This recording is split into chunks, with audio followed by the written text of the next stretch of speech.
Good morning, everybody. Good morning, everybody. Welcome to our latest in our FPRA webinar series. I'm delighted to be joined this morning by our excellent expert and Vice Chairman, Shula Rich. Good morning, Shula. Good morning. Thank you for joining us. And as usual, making sure everything works well is we have Caroline in the admin office. Good morning, Caroline. Caroline will be sharing the slides as we go along. Jackie will be monitoring your questions online. Good morning, Jackie. Good morning to everyone. And good morning to John Ray, who will be making sure that the recording works, and we'll be doing the edit afterwards and making sure everything technically, hopefully, works. Good morning, John. Good morning. Our topic this morning is Ask the FPRA committee and board meetings.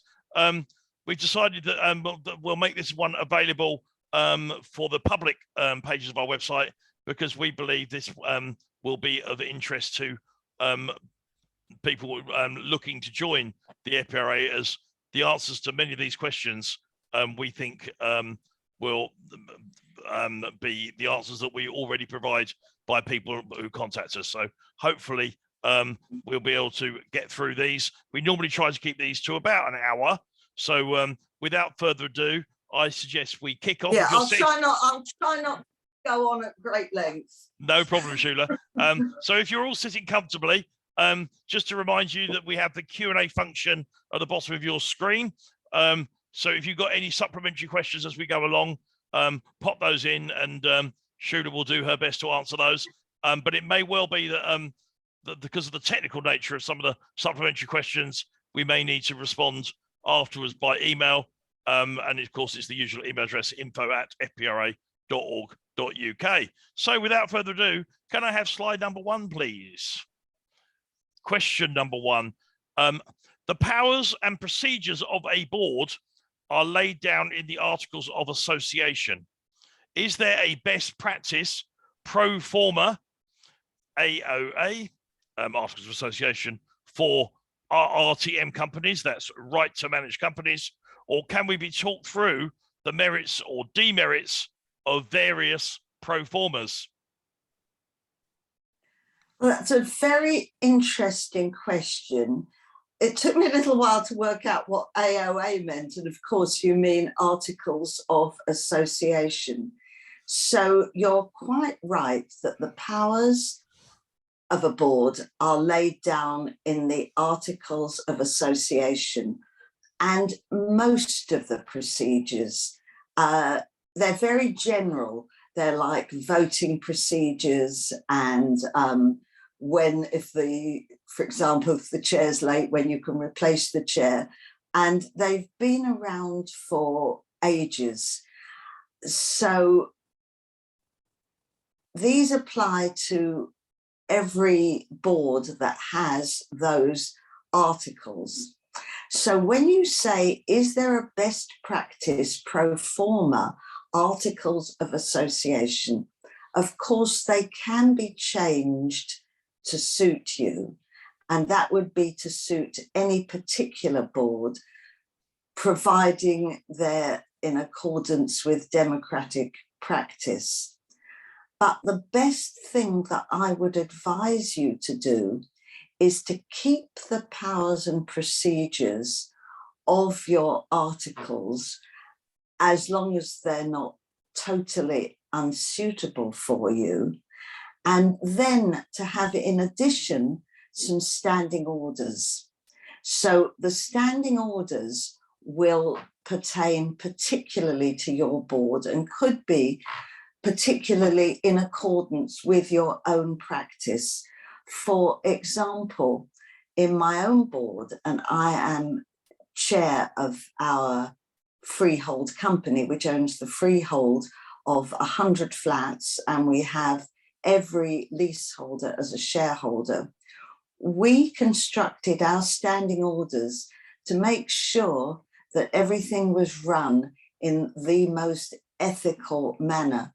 For example, we talk about the relationship of any working party to the board as a whole. Because we're a rather large block and we have different areas of expertise, we have working parties, for example, on lifts, corridor redecoration, boilers, that sort of thing, where any director with a particular expertise might be on that working party. And we also draw in other people within the block. For example, there might be a lift engineer or an architect who doesn't want to be a board member but would like to serve on that working party. So you wouldn't expect to find any regulations as to the way in which the working party relates to the board as a whole in our articles of association, but we have added those within our standing orders.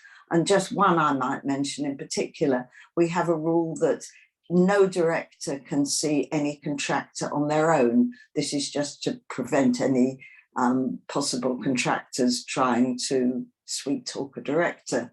And the relationship between the working party and the board is that the working party recommends and the board as a whole votes. So in answer to your question, I would say, see if the powers and procedures in the Articles of Association suit you.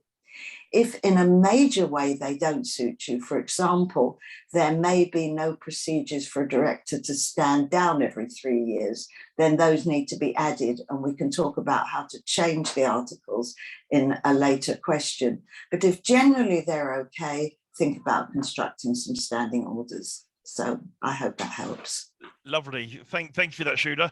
I'm not quite sure what you've got in front of you, but you've got something that's slightly obscuring you on your screen. We can't see all of your lovely face. Is it your papers?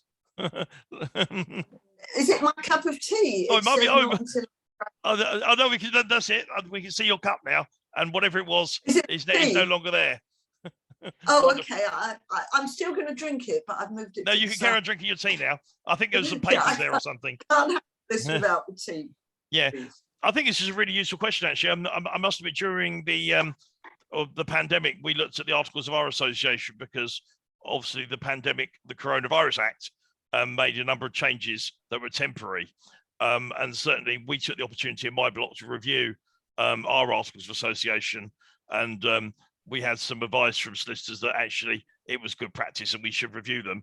Actually, when we got our legal advisor here at the FPRA to look at it, actually, there really wasn't a lot of pointing us doing it. The only advantage would have been, we would have been able to have Zoom meetings. Well, actually, we don't particularly want to have our AGMs by Zoom. So actually, the Companies Act, as Nick Roberts advised us, was actually pretty fit for purpose. Blocks in the 70s and 80s, like my block, actually, the articles do take account of any future legislation that comes forward. So it's always worth, if you're not sure, to contact the FPRA, join us, and our legal advisor Nick Roberts is able to go through your articles, and you can weigh up as directors whether you really ought to do it or not. As I say, I know a commercial company just told us that we should do it because ours was like 1970s, 1980s. But actually, the only reason for doing it would have been if we wanted to have Zoom meetings on an ongoing basis rather than through the other legislation. So have we got any supplementaries there, Jackie? Sorry, no, there's nothing at the moment. Okay, so in that case, if we can have question number 2, please, Caroline. What topics can be covered by directors at a directors meeting, and how often should we have them? Oh, I remember all sorts of directors meetings where people vote on things like the colour of wallpaper, and let's think. Oh, one directors meeting, whether it was for our Christmas dinner, what we were going to have for our Christmas dinner. So I expect that you can cover anything at a directors meeting, but it really does have to be the business of the company rather than the business of the block as a whole. For example, meetings of the Bridge Club are not exactly the topic of a directors meeting. And you do find sometimes that people wander off and there are great long discussions on things that aren't really relevant to the company as a whole, which is running the block.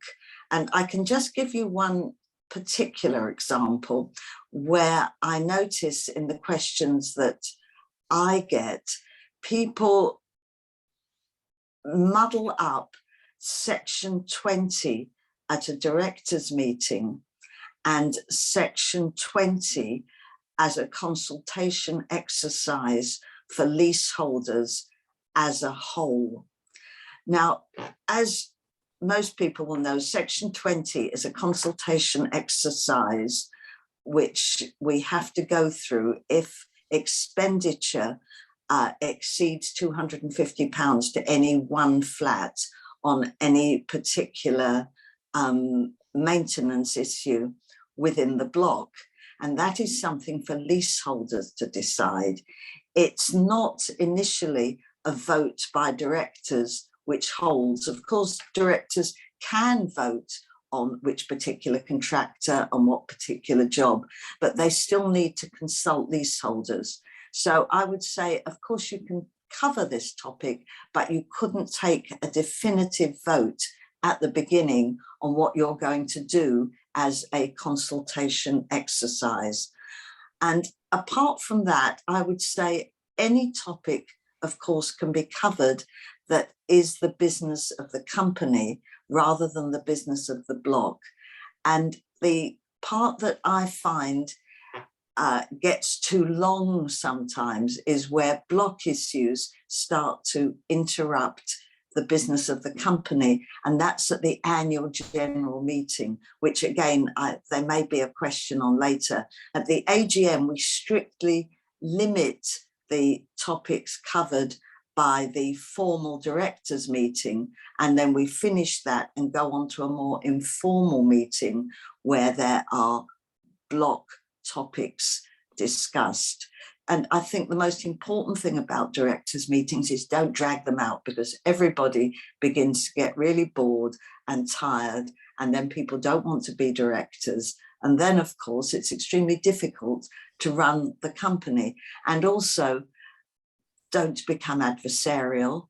And another point is that the chair should not, and I'm the chair, and I always stop myself doing this, the chair should not take advantage of the meeting in order to put his or her own point of view. We as chairs are meant to be chairing the meeting, which is make sure that everybody has an equal say, make sure that one person doesn't dominate it, try to find a consensus rather than have a vote, and try to make them short, pleasant, reminding people not to make personal remarks, as brief as possible, and hopefully to end with a cup of tea or coffee if possible.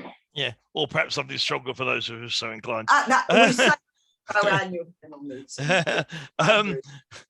but not at the expense of other leaseholders, of course. But no. So how often would you recommend having those, Shula? I didn't. Depends on the size of the block. I'm sorry, I completely missed that off. We used to have them every month as a large block of 100, and it got quite onerous. One person made the best suggestions he's ever made and said, why don't we have them every 2 months? And we've always been grateful to him. I would say the smaller the block, possibly the less often one needs to have them. It's not laid down perhaps every quarter. And also, as I said, to issue the agenda in advance, keep on topic, make them as pleasant as possible, and don't have them too often, because I think people get fed up. What do you think, Bob? I was just going to say I totally agree. Certainly, when we took over self-management of my block 20 years ago, the directors were really keen that we met every month, and we were very careful to minute everything. In more recent years, and certainly since the pandemic, actually we've had one directors meeting in a yearly cycle, and in fact, I'm just trying to organise one at the moment because we've got our draft accounts and our service charge is to recommend to our AGM early next year. We tend, if we've got any major issues, I, as company secretary, would share those with the directors by email, as I did last night. And we've resolved lots of things by email. So definitely not long drawn out meetings, but equally it's really important to be, as you rightly said, to be very inclusive. I'm very fortunate. Since lockdown, I've got an account with Zoom, so it's very easy for me to host longer meetings rather than be sort of cut off after 40 minutes or whatever Zoom does these days from the free account.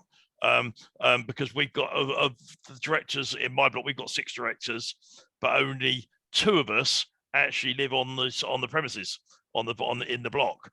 The other 4 live in various parts of. I think we're all in the same county, but some of us are sort of more than an hour or so's drive away to get to a meeting. It really is horses for courses. But I think the nub of it is exactly what you said, Shula, not to sort of drag them out. You mentioned some of your examples. One of the things that we used to talk about in the early days was whether curtains were or windows were properly curtained. Yeah. There's obviously people look at the lease, and our lease talked about being properly curtained. And of course, nobody really knows what properly curtained means. Obviously, some of our more mature residents thought properly curtained meant net curtains. Some of the younger members of our block, wouldn't dream of having net curtains, because that was something that their nan used to have in their 3-bedroom house. Again, it's you can't really legislate for that. And it's right the directors focus on the business of the company. Yes. Yeah. Do we have any supplementaries there, Jackie? No. Concise answers, no questions. Excellent, lovely. In that case, number 3 then, Caroline. In our block, people are asked for minutes of RTM company meetings as part of inquiries before contract. Why is this, and should we send them? It's sneaky. It's very sneaky. Inquiries before contract are what solicitors send to the vendor, so that the purchaser can find out all about the block before purchasing. So the reason that they ask for inquiries, they ask for minutes, and by the way, it's any company. It says RTM company meetings, but it's any company. And the reason that minutes are requested is often to find out if there are any disputes in the block, or if there are any contentious issues that the buyer should know about before purchasing. Now, quite often things are discussed at company meetings which are conjecture, which are brought up by leaseholders, which may not be official policy at all, which may be far in advance of anything happening, if it ever happens. And it is often used, in my opinion, as a device to push the price down if anything is found in these minutes. So the only minutes that could or should be asked for, and I think it's in the form called LPE1, which is the accepted list of questions which are sent by the purchaser's solicitor to the vendor's solicitor. Those are the minutes of the annual general meeting. Now, as chair, I make absolutely sure that our annual general meeting is always in 2 parts. There is the statutory part of an annual general meeting, which from memory is the re-election of the auditor, the election of directors, the chair's report on any company business. I think that's everything, Bob. I don't think it's just very brief, formal minutes, which is absolutely reasonable to share because it's non-contentious company business, and it's something that we should be proud of, in that we're running the block properly and everything is properly convened. Every time we have our annual general meeting, I go through this proper statutory business first. That is properly minuted. I then close the meeting and we have an informal meeting where we discuss any block topics that occur to people, any other business, anything which is in fact not part of the formal statutory procedures of any block management or RTM co-meetings. So in my opinion, the point of asking them is to root out anything contentious which the buyer might use to knock the price down. And therefore I protect everybody by making sure that we are proud of our annual general meeting minutes. Not that anything else might be something to be ashamed of, but one never knows what will occur. And the informal part of the meeting, we note it, we don't minute it, and this is purely private to ourselves. I think that's an excellent answer. And just to add to that, I think you mentioned the LPE one, which has just been updated. The FPRA were very proud to work with managing agents, surveyors, and others interested in the conveyancing of properties. So there's a new LPA one form. But the reason for that form was brought in was specifically to avoid these sort of, well, what I would call shenanigans, really, where they try to get directors' minutes that may not be very well minuted. They may uncover something else.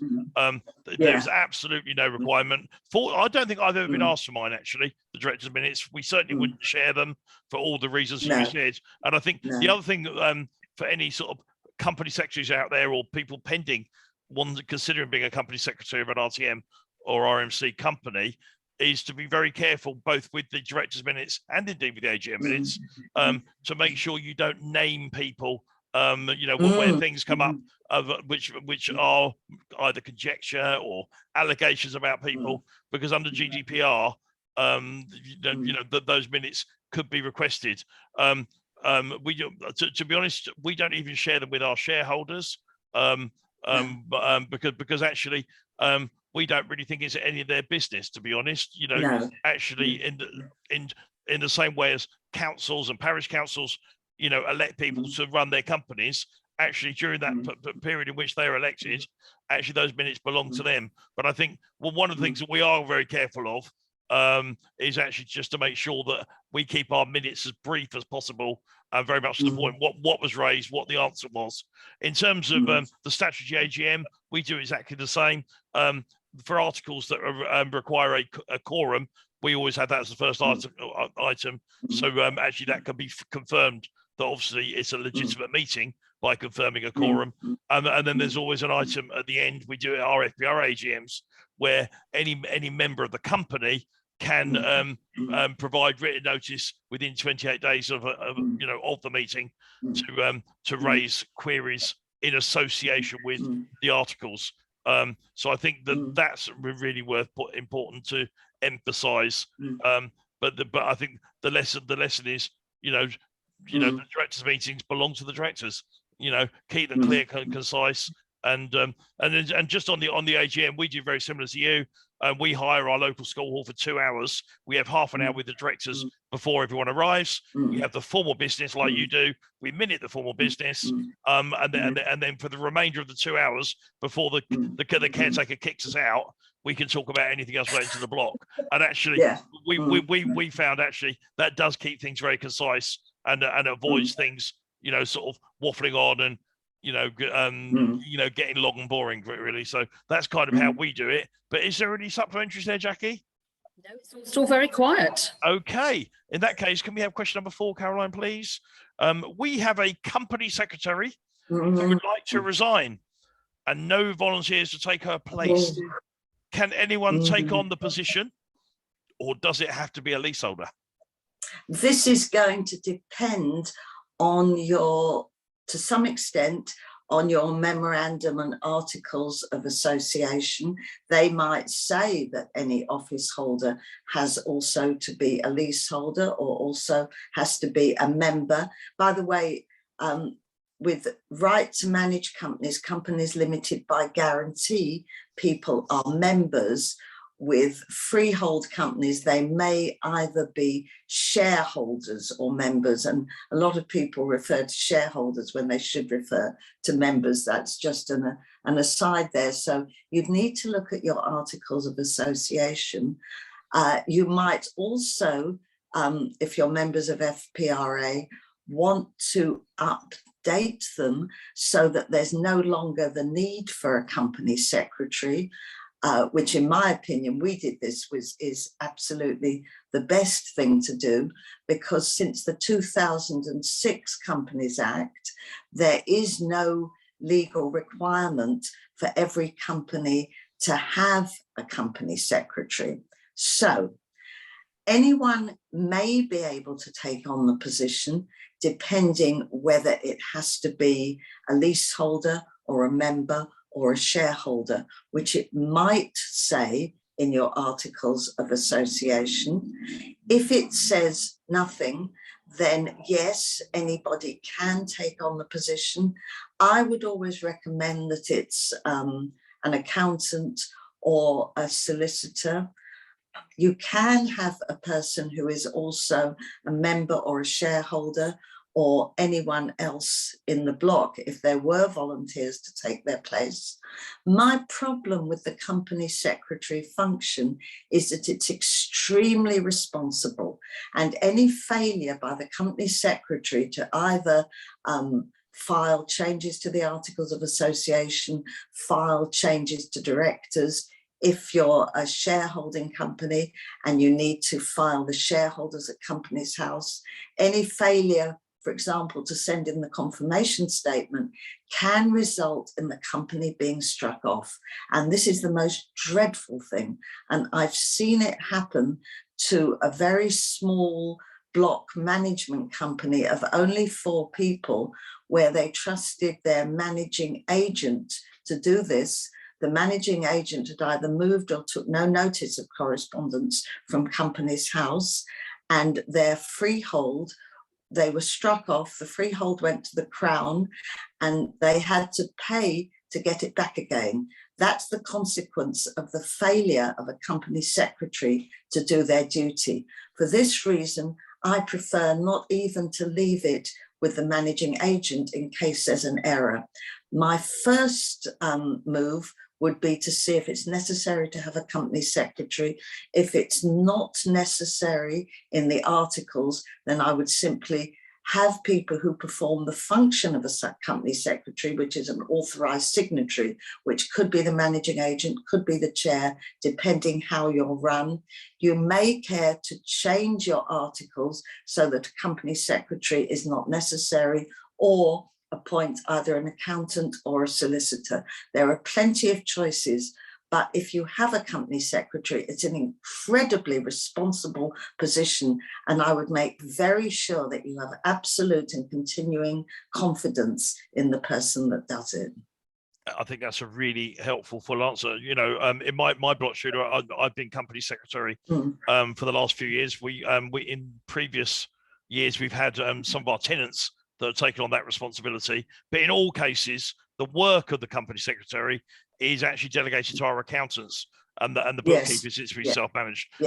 In terms of, you mentioned that no volunteers to take her place. One of the things that we've done in my block for the last 20 years since we self-managed is we pay a small honorarium to the company secretary for basically being the liaison, but both between the shareholders and prospective shareholders to deal with correspondence. But actually, as you rightly said, it's a very onerous and responsible position, and that's why I delegate my responsibility to our accountants, who, to be honest, are excellent, really. So having a good reputable firm of accountants is really good, and you know, word of mouth is often the best way to sort of find anyone. Obviously, as the FPRA being independent and impartial, we don't recommend particular firms, but there are lots of good ones out there, and so talk to some of your neighbouring blocks and see what other people do, really.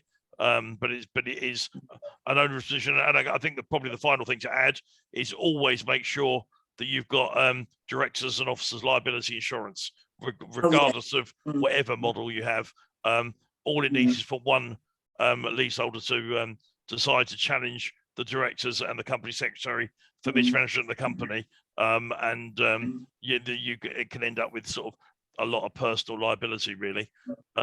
Any more supplementaries there, Jackie? No, they're still very quiet. Okay. Hopefully there's some people out there. Obviously, as we're about halfway through, the webinar will be available on our website, public pages, within the next day or two, for anyone who's interested. So question number 5, Caroline, is solicitors refer to M&As. What exactly are they, and why do we have them? Yeah, it's jargon, isn't it? It's just jargon. It's memorandum and articles of association. And at one time, before the 2006 Companies Act, these used to be separate, and the memorandum had a function and the articles had a function. Don't ask me to distinguish between them because I'd have to look it up, but they both had a function. And the reason that all companies have them, let me answer the question strictly. What exactly are they? M&As are memorandum and articles of association. And the reason that a company has them is that they tell us the purpose of our company and the way in which generally it should be run. I don't know why a memorandum is called a memorandum, but that's what we refer to it as. You can get them free from Companies House, which has, I think, 3 or 4 standard models. So there's a standard model for a shareholding company.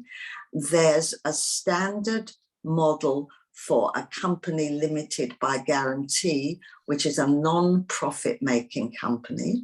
There's a standard model for a community interest company, which is a new sort of company, and standard models for rights to manage companies. So, of course, the reason that we have them is to make sure that every limited company, which is the companies that are registered at Companies House, is run according to standard rules, because being a limited company means that the company's liability is limited. For example, the liability of the members of a right to manage company is generally limited to £1. Now, if the public are trusting limited companies, then they need to be run according to a certain pattern, which is why every company, block management company, right to manage company, company which is part of a tripartite organization under the lease, every company has them. You need to be able to check them at Companies House, and you can do that by looking at the company. It used to cost £1. Now it's free.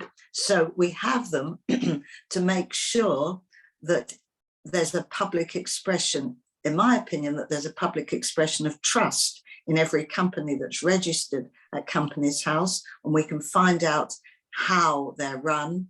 They're now just referred to as articles since 2006, rather than memorandum and articles of association, but solicitors still use that jargon.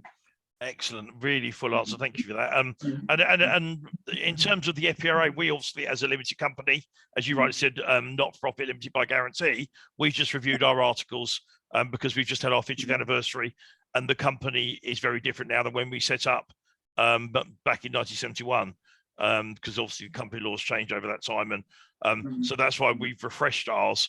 In terms of my own blocks, I referred earlier, we were recommended to review ours. But actually, on advice, because actually what we're doing in my block is we're a RMC limited by share, managing a relatively small block. There was no advantage in us changing ours unless we wanted to have Zoom meetings or something like that. So it really is horses for courses. But actually, by joining the FPRA, you'll get access to the likes of Shula and Nick Roberts and our various different expert legal advisors who are able to actually look at your own articles and give you a steer, an independent steer of what they think is right for you. But ultimately, as directors, you are legally responsible for your own company, not us, as we are responsible for the FPRA company, and obviously the decision remains with you, which is why we're independent, impartial. Any other supplementaries there, Jackie? There's no supplementaries, and apologies for the doorbell. Oh, I wondered who that was. Okay, now question number 6, Caroline, is there are always queries on minutes which take up too much time at our meetings. Do you have any suggestions? Oh, yes. And I think, Bob, you've already mentioned this. It used to happen to us. First of all, if ever there's any dispute, just as an aside, we always refer to a vigorous discussion. We never, ever minute everything which everybody says. And Bob, you mentioned keeping to short minutes. Well, what we decided to do, we've run our own block for 20 years, not with the assistance of managing agents, but obviously directors are ultimately responsible. We keep decision minutes. Now, the first time we did this, it really showed us up because we realized we were hardly making any decisions at all. When you keep decision minutes, you can hardly have a blank page because we spent all our time picking things to bits and worrying and discussing things rather than coming to any total decision and who is responsible for taking it forward. So my best suggestion, if you're minuting everything which is said, it's perfectly reasonable to have decision minutes which merely say it was decided to do this and so was responsible. You can, of course, flesh it out a little bit, which is going to be up to you, but absolutely do not record everything which is said. Keep them as short as possible. And as Bob said again, don't name people. If you're discussing debts, for example, to the company, it's absolutely crucial not to mention a name. You can sometimes ask the managing agent to provide a minute taker in a large block, such as our own, where we have over 100 members. We actually have a professional minute taker, and I got her through the Community and Voluntary Sector Forum, which in most parts of the country, you will find a group of volunteers. We pay our minute taker, but people in the community and voluntary sector are sometimes very skilled at taking minutes. If you don't want to take your own, you can ask the managing agent to provide a minute taker, which might of course cost extra, but I'm always happy if our managing agents earn what you might call an honest penny, because they're giving us a service and I feel they should be paid professionally for that service. But my best suggestion is to keep decision minutes rather than detailed minutes, and then also check on the decision. So our minute taker will always check, am I right in recording X, Y, Z? And as chair, I'll look around and I'll say, is this correct? And the board will agree, yes, that's what we want to write down. Also, the minutes should be approved by the chair, and if you have a vice chair, the vice chair before being sent to the board. That's the way that we do things. And then the minute taker, who should be independent, will either take up any suggestions or corrections, or she won't, in which case it comes up at the next meeting. So I hope that's sufficient suggestions, and no doubt you've something to say on this, Bob, as well. I think you summed it up very well. I must admit, with the draft minutes, we tend to share our draft minutes with all the directors, so that things can be corrected in advance of one of the things that we found by only doing it through the chairman or vice chairman receiving the draft minutes. One of the directors who obviously didn't receive the draft minutes would spend 10 or 15 minutes at the start of the meeting correcting things that could have easily been corrected in advance by email. So email's a really good tool for everyone to see the draft minutes. I don't think there's any reason for me why the whole of the directors shouldn't receive the draft minutes. No, Bob, I omitted that. after the chair and the vice chair have seen them in advance of the meeting, they're then circulated to every director, as you say, because it's a waste of time not to do it. I'm sorry, I didn't say that. Agreed. Yeah. But I think just on the point of confidentiality, and you rightly raised the point about the debtors, and it's also worth mentioning. Obviously, it goes without saying not to mention their name, but if you're talking about a particular debt, also avoid talking about, flat X is in debt, because actually that is public information, because if they're the shareholder, that could be found out which person. There are times when you might need to mention a particular property if there was a query around water ingress or something from one flat to another. We've had to do that, but certainly in terms of debtors or complaints from leaseholders, always avoid using their name and their flat where appropriate, really. But absolutely, decision minutes is what we do, which is one of the reasons why we have less meetings. Actually, goes back to the frequency of meetings. But actually, because we're not taking it, and ultimately for a small block like ours, the number of decisions in an actual year, we agree a budget. We debate the level of the service charge, which obviously can take up quite a lot of time, and with owner landlords and owner occupiers making up the board, that can obviously be lots of difference of opinion. Actually, that's kind of where the only real decisions are, because actually once you set the budget, actually it's really important that you stick to that as far as possible, really. And for most blocks that's normally quite easy to do. Okay, any other supplementaries there, Jackie? No, it's still very quiet. It is indeed. Question number 7 then, Caroline, please. How often should we have directors' meetings, and should the minutes be available to members? I think we pretty much covered that, haven't we? I think we have, absolutely. Yeah. So unless anyone online has got anything supplementary that we haven't covered, I'll give you a couple of seconds. Then I suggest we move on to question number 8, which is we have no volunteers to be directors.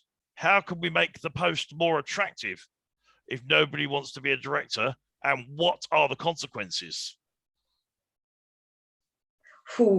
Well, more attractive. What's deterring people? Sometimes it's the amount of responsibility they think they might be taking. And as Bob mentioned, you should have always for volunteers, have directors and officers insurance, and make sure that people know that you have that insurance. So if people are deterred by fear of taking that responsibility, providing nobody's been either totally negligent or criminal, you're fine, and that you have insurance. Secondly, meetings should definitely not be too frequent. They should not be too long. There's absolutely no reason why you shouldn't have a breakfast meeting. Just imagine, over bacon and eggs in the local hotel or whatever. We used to have, when we first started, we were so happy, so full of joy in owning our own freehold and not feeling oppressed anymore. We used to have our meetings over a brunch at the Hotel Metropole, and eat as much as you like brunch. There's no reason. We all paid for ourselves, and it was absolutely fantastic. So you might think of having meetings over dinner, tea, a drink, something like that, not be too long, obviously. And of course, the meetings that you have should not interfere with the formality. So you may choose to have a meeting first, and then everybody can have breakfast together afterwards. That would be a great idea, or lunch or dinner or whatever. You should have insurance. You should keep them short. You should make it clear to people that they don't have to feel or be special. You don't have to be an engineer, an architect, an accountant. You can be an ordinary person, and your expertise being in common sense and everyday life. We make a point of that because that's what many leaseholders are. Our experience is with life. It need not be any particular profession, because it's common sense that's really needed to run a block.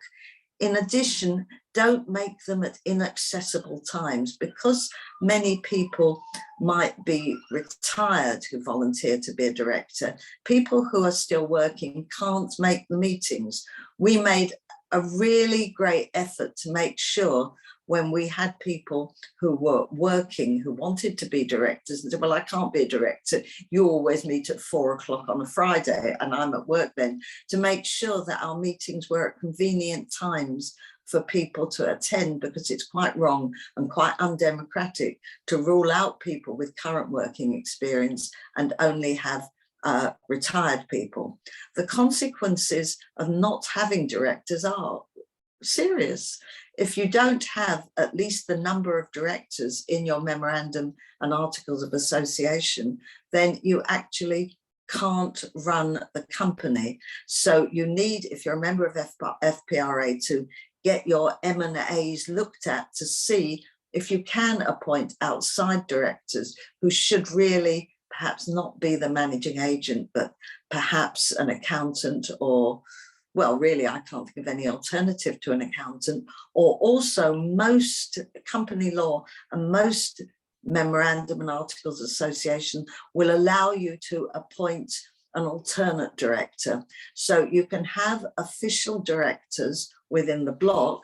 And I know a local block where I am in Brighton, who has, where the son-in-law of the lady who is the director, who's a local councillor, he actually performs the function of the director because he wants to support his mother-in-law, and people can perform the functions of directors if they're appointed as alternate directors because they want to support that person who is the director. And that is quite a good way of finding people who want to contribute but who might not necessarily be able to be directly elected as directors. But if nobody wants to be a director, the consequences are serious and you can't legally run the company. I think that's a really good and full answer. So certainly FPRA members will know I'm appointed to the Commonwealth Council, and it's one of the questions that we grapple with a lot on the Commonwealth Council. That if Commonwealth companies are going to take over from RMCs and RTMs, obviously having directors to run those companies are going to be absolutely essential. And I think there is a concern, particularly with the Fire Safety Act 2021, that's due to come in force next year. The Building Safety Bill, which is due to become law towards the end of the year, the new fire safety regulations, the building safety regulations, the new health and safety regulator. I can understand why a lot of directors be put off, and it's really important that actually that's why people join the FPRA and get good quality, independent, impartial advice.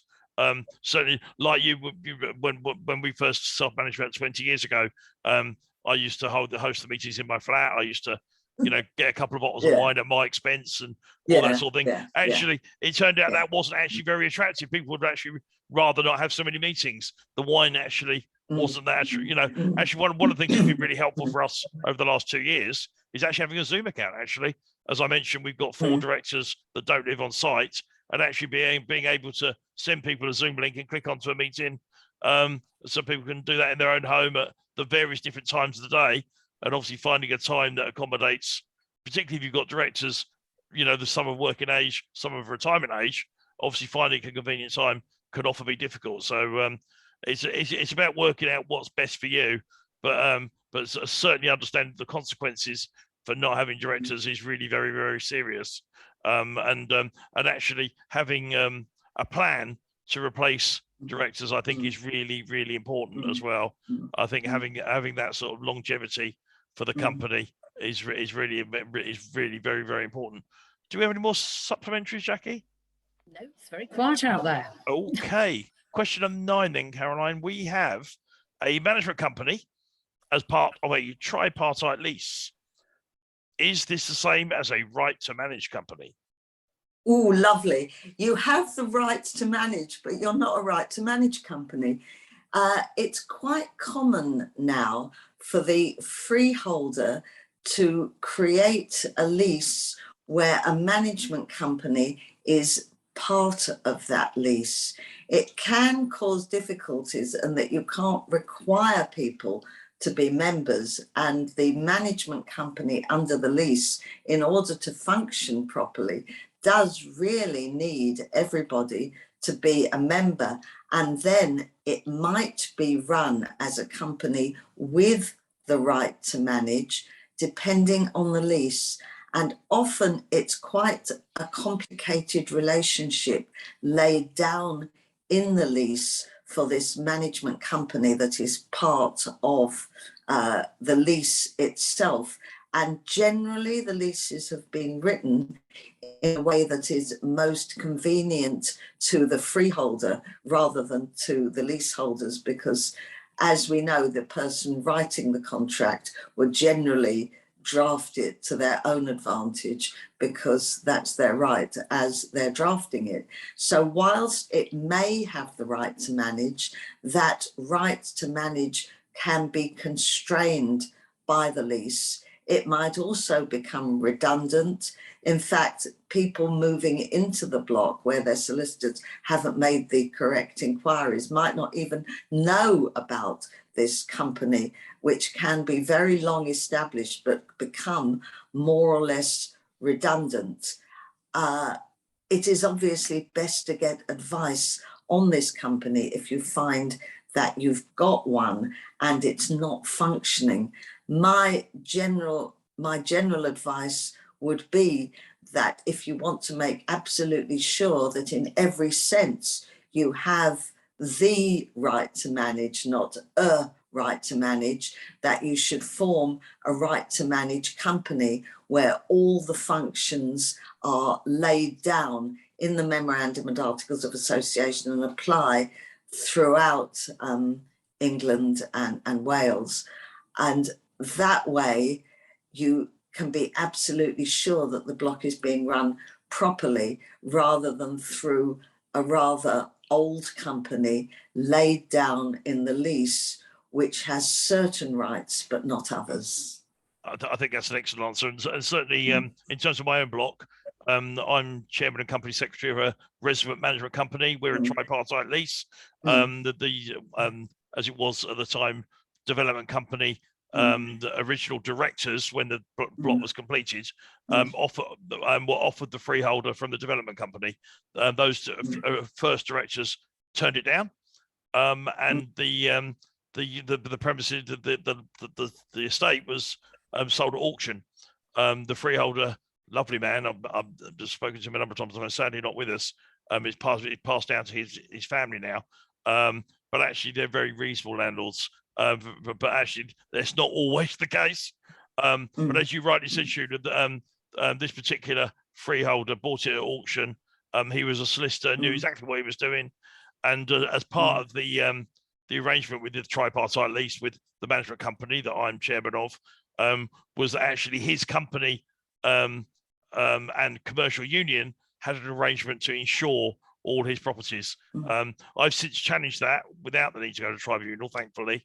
But I just told him I thought it was unreasonable, and he said, "Okay, Bob, go get your own insurance then." And that was about 20 years ago, and we've done it ever since. But that's often the reason why it's done by freeholders, because actually what they do is they're passing on all the responsibility and all the hassle, and obviously maintaining an income. Of course, a lot of that will change with the legislation that's going through Parliament at the moment. The ground rent bill is going to bring an end to ground rents. So therefore, it will only be things like insurance commissions and various sort of management arrangements that freeholders have got, with sort of third parties that generate an income without the income from ground rent. So I suspect they might not be quite so attractive in the new world of common hold, but of course we will have to see where the common hold legislation ends up, really. My guess is, I don't think we'll end up with the abolition of leasehold. I think we'll end up, certainly over my lifetime, I would guess we'll end up with some sort of two-tier system of leasehold and common hold. But I guess we'll have to wait and see. But I think, because certainly for blocks like mine, there's very little advantage to us having common hold. We've got a very reasonable freeholder. The tripartite lease is not an unreasonable relationship, and actually we as RMC have got full control over everything that we manage.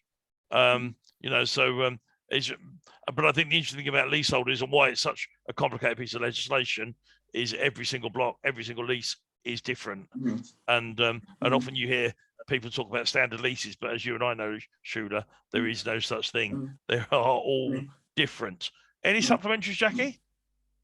No, it's still very quiet. Okay, question number 10. They're still listening, though. I can see everybody's still listening. They're all still there, which is great. Can we make other rules that are not in our articles, and how do we add them to the articles? Yes, you can make other rules in two ways. I mentioned standing orders, which is the way in which directors behave as directors, and we have those. We inserted into our articles that our standing orders take precedence over any article that we have that is not in accordance with the standing orders. That was something obviously that we discussed with solicitors and which suits us in particular. But those standing orders are really quite limited. They're not to do with the purpose of the company or the way in which the company is run. They're just things like working parties, as I mentioned, and the number of directors who might be meeting contractors and that sort of thing. So you can make them. You need either to add them to the articles in conference, perhaps with a solicitor.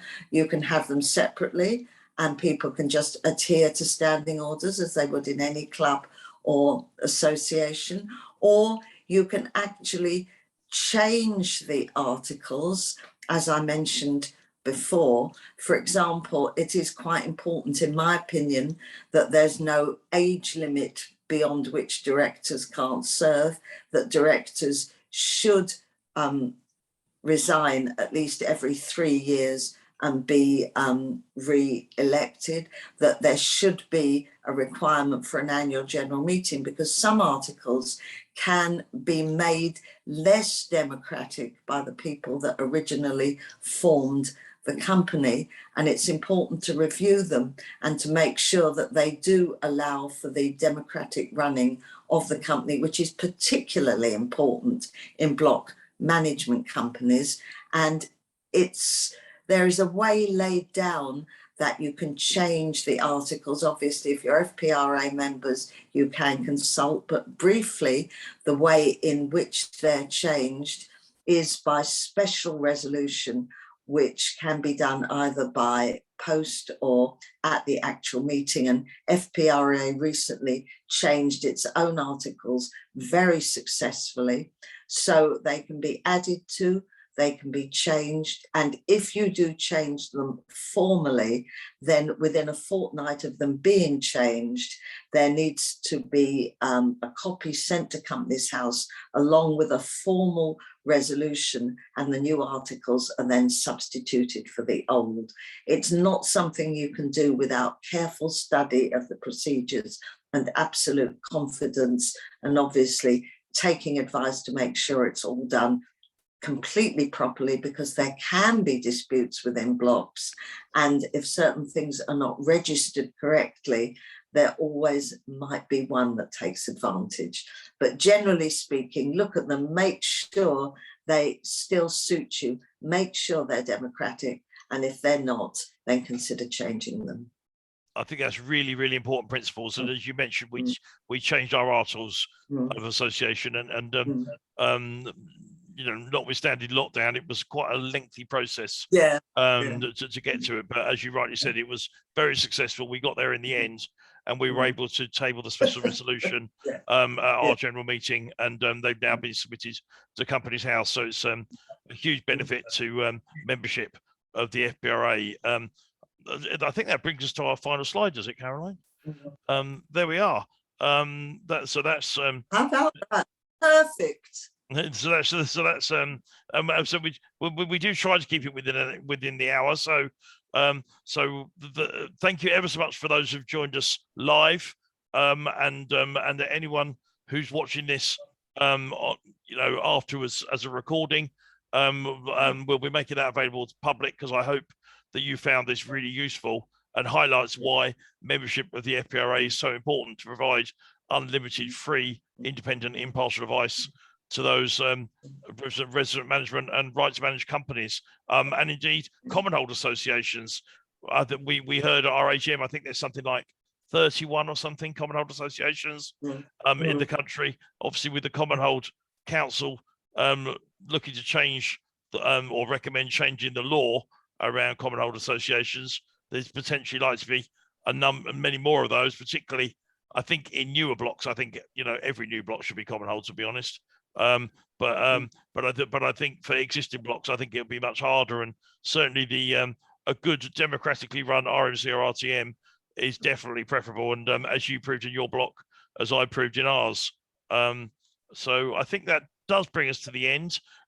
Just to say, I think, Caroline, the details of our next webinar, which I think is Thursday the 13th at 10 a.m. Is that correct? That's right, Bob. That's with Mark from Bishop and Saul. That's going to be consents under leases and alterations. Excellent. So, some of the things that we sort of talked about earlier around altering leases and things.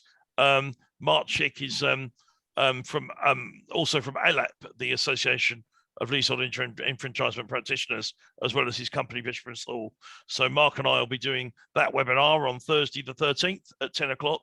Members of the FPRA will get an email about that shortly.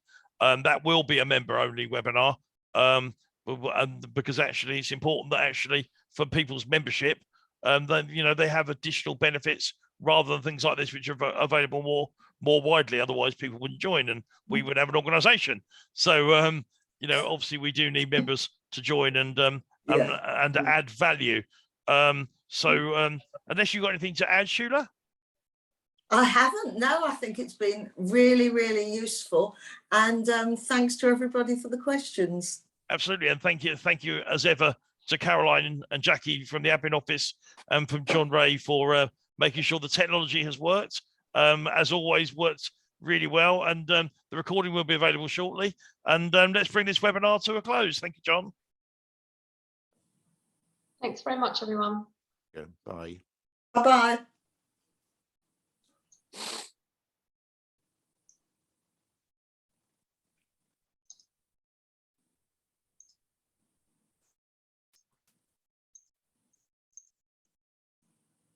Are we on private now? Have we left? 1 second.